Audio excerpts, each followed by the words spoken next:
साहस IAS academy के YouTube channel पे आपका स्वागत है। तो आज के टेस्ट का ये दूसरा टॉपिक है, टीचिंग प्रोज एंड पोइट्री। इससे पहले वाला टॉपिक फिगर्स ऑफ स्पीच और राइमिंग स्कीम का वो अपलोड हो गया है, आप लोग उसको गो थ्रू कर लीजिएगा। तो दोनों टॉपिक आपके टेस्ट के लिए मस्त तैयार हो जाएंगे। ठीक, तो चलिए अभी हम लोग अपना दूसरा टॉपिक शुरू करते हैं, teaching of pros and poetry. तो पोएट्री में जो हम लोगों ने पिछले लेक्चर में देखा नहीं था, स्माइली और मेटाफॉर, ऑक्सीमोरॉन, कॉन्सोनेंस, असोनेंस, हाइपरबोल, ये सब जितने चीज़ें रहती है वो सब किस में आती है, वो सब पोएट्री के अंदर आती है। ठीक है, और प्रोज में ये सब चीज़ें नहीं आती। प्रोज जो है बहुत सिंपल रहता है, जिसको हम लोग हिंदी में गद्य बोलते हैं। तो ये वैसा सिंपल सा रहता है। पोइट्री में हम लोग को लय, तुक, ये सब का ध्यान रखना पड़ता है। प्रोज में ऐसा सब हम लोग को ध्यान रखने की ज़रूरत नहीं रहती। ठीक है, तो क्या लिखा है, prose is ordinary written language use to express idea clearly and logically without rhythmic structure. Rhythmic structure मतलब वही, जैसे हम लोग जो ए बी वाला उस टाइप का पढ़े नहीं थे, ए बी इस टाइप से, या जो भी जितने भी तरीके का है। ठीक है, तो गद्य क्या है, गद्य समान भाषा है जिसमें विचार स्पष्ट और तार्किक रूप से व्यक्त किए जाते हैं। ठीक, कोई तमाशा नहीं कि क्या राइमिंग करना है नहीं करना है। ठीक है, ठीक है, तो इसकी करेक्टरिस्टिक क्या होगी, ऐसा सच इम्पोर्टेंट तो नहीं है एग्जाम के लिए, लेकिन ठीक है जब लिखा तो एक बार रीड मार देता हूँ। Written in simple and natural language, जैसे कि एग्जाम्पल होते हैं ना, कहानी हो गया उस टाइप का। ठीक है, फोकस क्या रहता है, आइडिया पे, फैक्ट पे, इंफॉर्मेशन पे। ठीक, कोई फिक्स रिदम और कोई मीटर वगैरह नहीं रहता। जैसे मीटर मतलब वही जो कोई भाव है कि किस भाव से लिख रहा है। जैसे कि पोयम में एक भाव होना ज़रूरी है कि भाई, कि मतलब किसी के बारे में आप बता रहे हो। ठीक है, किसी चित्र को इमेजिन कर रहे हो, या अपनी प्रेम कहानी बता रहे हो इस टाइप का, या कोई दर्द भरी कहानी लिख रहे हो उस टाइप से। ठीक है, उसके बाद developing thinking and reasoning power, मतलब वही कुछ नहीं, तार्किक और बौद्धिक शक्ति का विकास इस टाइप से बोल रहा है। ठीक है, use for communication and understanding, ये तो देखो ये रीड में मार दिया हूँ, लेकिन इतनी ये सब पॉइंट जो है आपके एग्ज़ाम में एज सच कुछ इम्पोर्टेंट नहीं है। ये थोड़ा बहुत पूछ भी सकता है गद्य शिक्षण के उद्देश्य, बट अदरवाइज ये भी उतना एज सच इम्पोर्टेंट नहीं है। ठीक है, रीडिंग कॉम्प्रिहेंशन, कॉम्प्रिहेंशन का मतलब क्या हुआ, जैसे कॉम्प्रिहेंशन के टॉपिक में क्या आता है, अनसीन पैसेज और अनसीन पोयम आता है ना।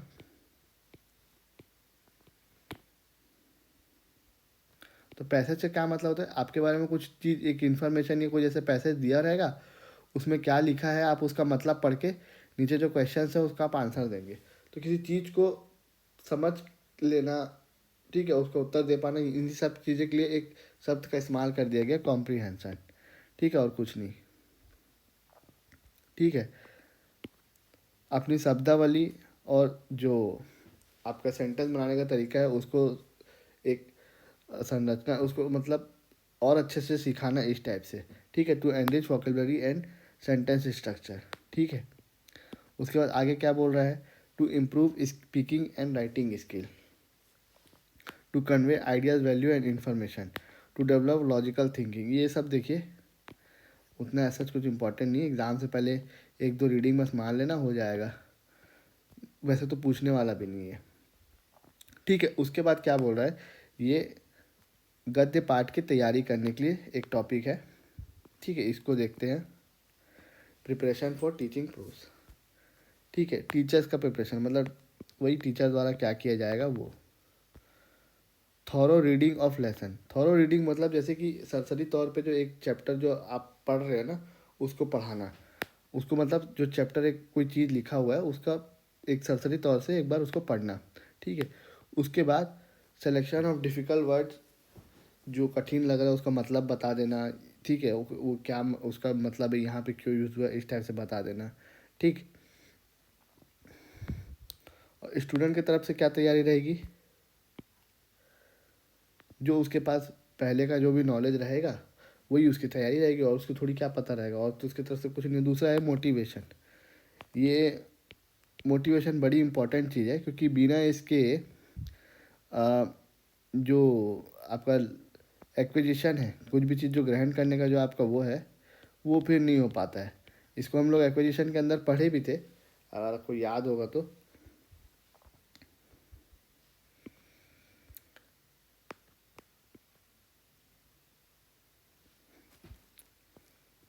उसके बाद क्या है, प्रोसीजर ऑफ टीचिंग प्रोस, ठीक, गद्य शिक्षण की प्रक्रिया। प्रिपरेशन और इंट्रोडक्शन, इससे क्या होगा भाई, एक इंटरेस्ट क्रिएट होगा कि मतलब भाई कि क्या पढ़ाने वाले, उस हिसाब से क्या है इसके अंदर आने वाला है वो होगा, ठीक है। जो आपको पहले से कुछ पता होगा उसको लिंक करने के लिए किया जाएगा, इस टाइप से कुछ है, ठीक है। उसके बाद प्रेजेंटेशन, प्रेजेंटेशन का मतलब ये है कि जो आपने पहले प्रिपेयर किया है, ठीक है, उस चीज़ को आप अच्छे से प्रस्तुत कर पा रहे हैं नहीं कर पा रहे हैं, वही चीज़ है। तो कैसा तरीका है प्रेजेंटेशन का, साइलेंट रीडिंग, लाउड रीडिंग, ठीक है, एक्सप्लेनिंग डिफ़िकल्ट वर्ड्स वगैरह, ये सब में तो आपको मेरे ख्याल से नहीं डाउट होना चाहिए। रीडिंग में जब हम लोग ये चैप्टर पढ़ रहे थे तो इसमें साइलेंट रीडिंग और ये लाउड रीडिंग दोनों काफ़ी अच्छे से एक्सप्लेन किया गया है। उसके बाद आता है कॉम्प्रीहेंसन।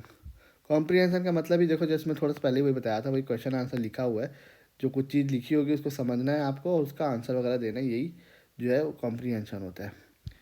उसके बाद आता है रिकैपिटुलेशन। इसका मतलब क्या है, रिविजन टाइप से, मतलब बार बार उसी चीज़ को दोहराना, उस टाइप से है। उसके बाद आता है आपका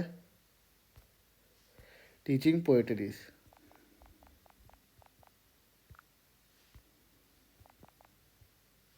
ठीक है, तो टीचिंग पोएट्रीज के अंदर हम लोग चलते हैं, ये थोड़ा बहुत इसमें है भी थोड़ा बहुत important.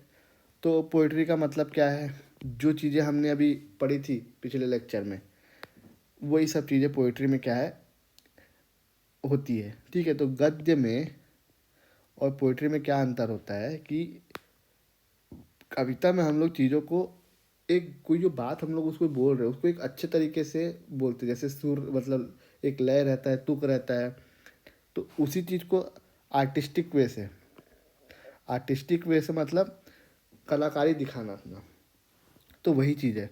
Poetry is an artistic expression of thoughts and emotion using rhythm, rhyme and imagery, ठीक है। अब अच्छी कविता के बारे में विशेषताएं बता रहा है और कुछ नहीं।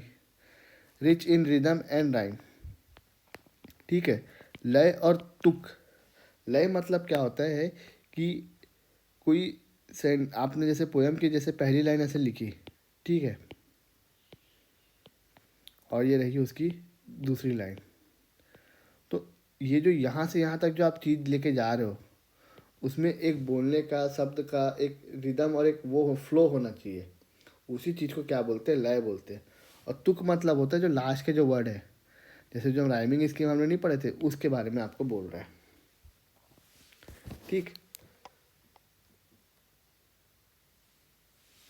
उसके बाद दूसरा पॉइंट आता है यूजेस इमेजनरी एंड सिम्बॉल्स। इसमें क्या बोल रहा है कि बिंब एवं प्रतीक। तो ये बिंब का मतलब क्या होता है, चित्रमात्मक वर्णन होता है, ठीक है।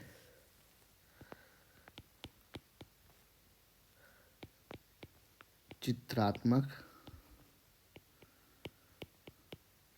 वर्णन, ठीक है।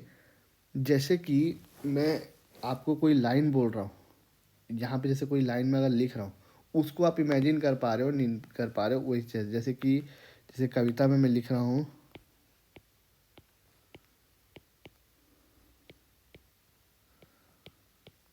अभी आपको इमेजिन हो जा रहा है ना, तो इसी का मतलब क्या है, बिंब है, ठीक है। और दूसरा वर्ड इसमें क्या है, प्रतीक। प्रतीक का मतलब होता है कि किसी चीज़ को वो का बड़ा अर्थ दे रहा है, मतलब जैसे कोई चीज़ है, कोई वस्तु है,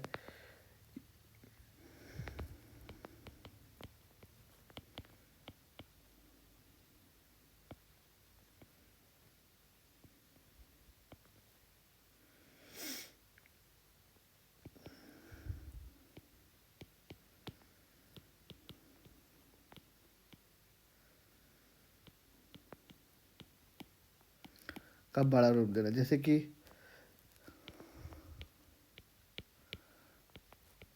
सफ़ेद रंग, इसको क्या बोलोगे आप? शांति का प्रतीक है। जैसे लाल रंग क्या है? वो प्रेम का या फिर युद्ध का या खून का प्रतीक है। तो रहने के लिए इसमें इसमें देखो लाल तो कुछ नहीं है, इसमें तो अब लाल ही में, लेकिन इसी जैसे लाल का मतलब अ, कोई बड़ा शब्द दे रहा है कि बहुतों के खून बहे, उस टाइप से। जैसे कबूतर को हम लोग बोलते हैं शांति का प्रतीक है। कमल को हम लोग बोलते हैं कि पवित्रता का प्रतीक है। ठीक है। दीपक का मतलब क्या है? दीपक जैसे अगर हम लोग पोयम में यूज़ करें, दीपक मतलब आशा या ज्ञान, इस जगह हम लोग उसको प्रयोग कर सकते हैं। ठीक। उसके बाद आता है अपना एक्सप्रेस इमोशंस एंड फीलिंग। मतलब क्या आप फील कर रहे हो, किस चीज़ के लिए आप वो कविता लिख रहे हो, उसी चीज़ को एक्सप्रेस करने बोल रहे हैं। जैसे कि आप प्रेम के लिए लिख रहे हो या फिर किसी की प्रशंसा कर रहे हो। ठीक है, इस टाइप से।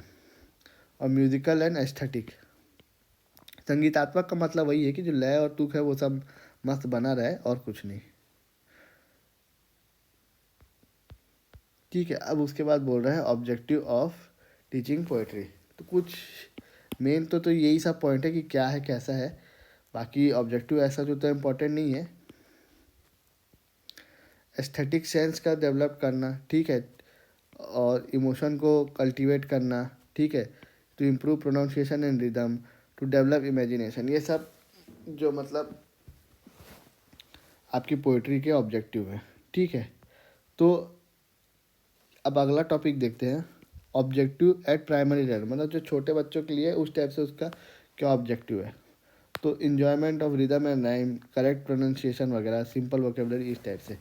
जो आप देखोगे शुरू में जैसे बच्चे हम लोग सीखते हैं, तो फिर हम लोग को धीरे धीरे उन लोग को बोलते हैं कि भाई आप उनको कविताएं याद कराते हैं, क्योंकि देखो बड़ा कहानी तो याद नहीं कर सकते, लेकिन कविता को क्या है कि गा के बोल के बताने में उनको बड़ा मज़ा आता है।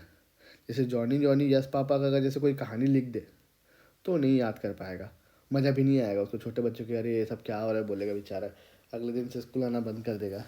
लेकिन जॉनी जॉनी यस पापा उसको हम लोग एक गाने की तरह गाते हैं ना, तो उससे उन लोग को याद रहता है। ठीक। और सेकेंडरी वाले में थोड़ा सा चीज़ें चेंज हो जाती है। ठीक है। तो सेकेंडरी लेवल और हायर लेवल में क्या होता है, understanding A theme and message, मतलब वो कविता किस भाव से किस चीज़ से कह रही है वो हमको पता करने के लिए। ठीक है। ये तो स्पेशली वाला लाइन तो आपके लिए अनसीन पोएम के लिए वैसे भी बहुत इंपॉर्टेंट है। उसके बाद कवि ने जो पोइट्रिक डिवाइसेस है, मतलब वही जो अलंकार है, सिमिली वगैरह, मेटाफोर वगैरह, ठीक है, ऑक्सीमोरॉन, जितना हम लोग पिछले क्लास में पढ़ा है, वो सबको कितने अच्छे से वो यूज़ कर पा रहा है। ठीक है। उसके बाद क्रिटिकल थिंकिंग सेम ही है। अगर उस पोइट्रिक भाव को यदि आप समझ पा रहे हो तो आप ये भी समझ पाओगे भाई कि उसका अच्छा लिखा है या ख़राब लिखा है। ठीक। उसके बाद आगे चलते हैं, प्रोसीजर ऑफ टीचिंग पोइट्री। ठीक है। ये बोल रहे हैं प्रिपरेशन और मोटिवेशन, मतलब कहने का मतलब ये कि उसके पहले जो है, यदि आप कोई पोयम बता रहे हो तो उससे पहले कि वो किस भाव से लिखी गई थी, लिखने वाला कौन था, उसके बारे में जैसे कुछ बताओगे तो फिर वो पढ़ने में मज़ा आएगा। ठीक है। जैसे कि ये कोई पोयम आप लोग कल्पना करो कि भाई कोई मस्त भारत का स्वतंत्रता सेनानी है, वो मस्त जेल में बैठ के इस उन्होंने एक कविता को लिखी। अब आप इस कविता के अंदर जो उनके साथ जेल में अच्छा बुरा जो भी हुआ उसका आप पढ़िए कि उन्होंने कविता में कैसे उसको पिरोया है करके। अब जब उसके बाद इस सीन को सुनने के बाद जब आप उसकी कविता पढ़ोगे तो आपको एक अलग चीज़ दिखेगा, तो वही चीज़ इसमें लिखा हुआ है और कुछ नहीं। ठीक है। उसके बाद मॉडल रीडिंग और रेसिटेशन, इसका मतलब ये होता है कि एक बार जैसे मतलब नॉर्मली जैसे कविता लिखी है उसको एक बार पढ़ के उसकी राइमिंग क्या होगी, कैसे होगा, कैसे बोला जाएगा, कैसे शब्दों का उच्चारण किया जाएगा, वही चीज़ को करना बोल रहा है। उसके बाद एक्सप्लेनेशन, एक एक चीज़ एक एक शब्द को अच्छे से बताने के लिए, तभी तो पोयम समझ में आएगा ना, तभी तो बेचारा वो जो उसके अंदर जो पोइट्रिक डिवाइस किस तरीके से यूज़ है वो सब समझ पाएगा। ठीक है। उसके बाद है एप्रिसिएशन करना। एप्रिसिएशन का मतलब सराहना करना। सराहना करना मतलब वही है कि किस जितने भी पोइट्रिक डिवाइसेस है या जो फिगर्स ऑफ स्पीच है उसको कवि ने किस तरीके से पिरोया है। जैसे कि सराहना करने के लिए अगर मैं बताऊँ तो आपने पता नहीं रामचरितमानस पढ़ी है कि नहीं पढ़ी है, तो उसमें ना ऐसे 11 और 13 और 16 मात्रा का वो है। जैसे जो दोहा है उसमें पहले वाली लाइन में 11 मात्रा है और दूसरी वाली लाइन में ये 13 मात्रा है। तो ऐसे करके चलती है, जैसे पहली लाइन में से आपको 11 मात्रा मिलेगी, फिर दूसरी लाइन में आपको 13 मात्रा मिलेगी, और यदि यही चौपाई है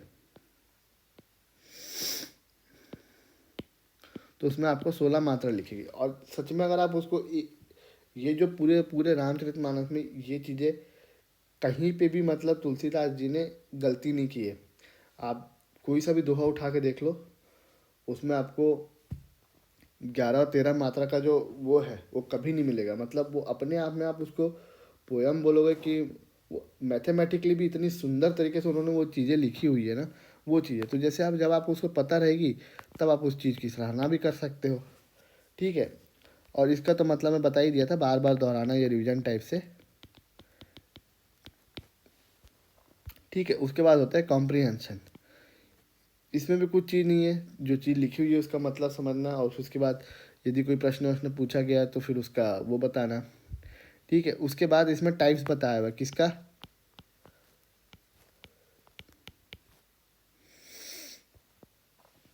मतलब कॉम्प्रिहेंशन का ही मतलब टाइप बताया हुआ है कि भाई उसको किस वे में आप उसको चीज़ लिखोगे। ठीक है, जैसे कोई कविता लिखी है,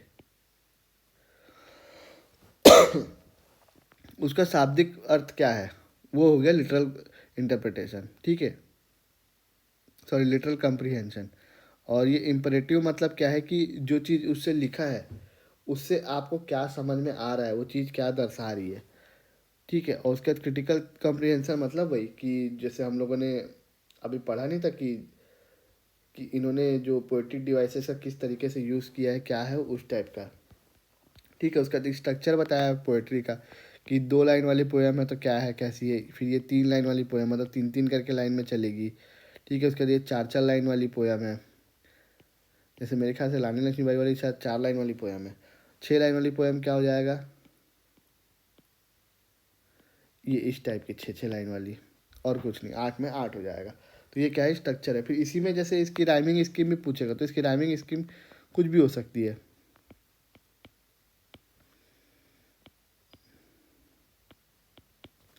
ऐसे कोई भी ऐसे अल्फ़ाबेट लास्ट में आ सकता है, ऐसे ज़रूरी नहीं है कि ABCD मतलब वो रिपीटेड में हो। ठीक, लेकिन जितना अच्छा रिपीटेड में होगा उतना अच्छा हम लोग मानते हैं। ठीक है, उसके बाद ये स्टाइल्स ऑफ पोएट्री है।